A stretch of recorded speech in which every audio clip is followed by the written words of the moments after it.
இந்த 3 செயல்களை நீங்க உலகத்துல வாழும் போதே விதை போடுங்கன்னு சொன்னாங்க. அது பின்னால நீங்க அறுவடை செய்வீங்க. நீங்க மரணிச்சதற்கு பிறகும் உயிரோட வாழ்வீங்க. அதன் காரணமான்னு சொன்னாங்க.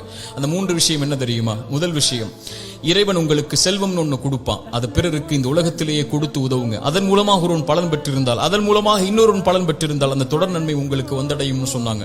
இரண்டாவது, இறைவன் உங்களுக்கு கல்வின்னு ஒண்ணு கற்றுக் கொடுப்பான். எதுவா இருந்தாலும் சரி, ஒரு எழுத்தா இருந்தாலும் சரி, அது பிறருக்கு பலன் பெற கற்றுக்கொடு. அதன் மூலமாக அவன் பலன் பெற்றிருந்தால், அதன் மூலமாக பலன் பெற்றிருந்தால் அந்த நன்மை வந்து சேரும்னாங்க. மூன்றாவது, இறைவன் உங்களுக்கு குழந்தை ஒன்று கொடுப்பான். கணவன் மனைவி நோக்கமே அதுதான். அந்த குழந்தையை நல்ல முறையில் வளர்த்தெடுத்து அந்த குழந்தை உங்களுக்காக பிரார்த்தனை செய்யும் அளவிற்கு நீங்கள் வளர்த்திருந்தால் அந்த குழந்தை செய்யக்கூடிய பிரார்த்தனைன்னு சொன்னாங்க. அப்படி நல்ல குழந்தைகளை இந்த பூமியில் இருந்து மரணிப்பதற்கு முன்னதாக வளர்த்தெடுப்பதுன்னு சொன்னாங்க.